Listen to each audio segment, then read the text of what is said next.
सातकोशिया पक्षी गणना शेष ए वर्ष आसिछंती अधिक विदेशी अतिथि। अनुगुल सातकोशिया पक्षी गणना कार्य मंगलवार शेष हो जाइछि। सातकोशिया वन्यप्राणी वनखंड समेत महानदी वन्यप्राणी वनखंड, आठमल्लिक वनखंड और आठगड़ वनखंड रे थिबा महानदी और जलाशय गुड़िकरे वन विभाग पक्षरु पक्षी गणना कार्य होइथिला। एही कार्यक्रम गोटिए दिन होइथिला।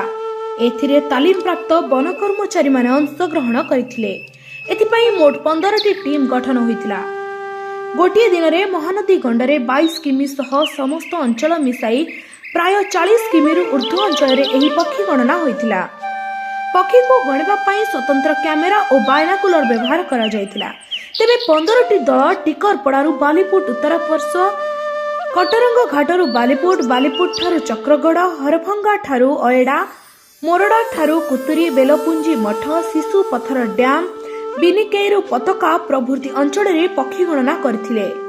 चलित वर्ष पाग अनुकूल रहितबारु अनेक विदेश पक्षी को आगमन होइतबा सातकोशिया एसपीएफओ शुभेन्दु बेहरा कहिसंती।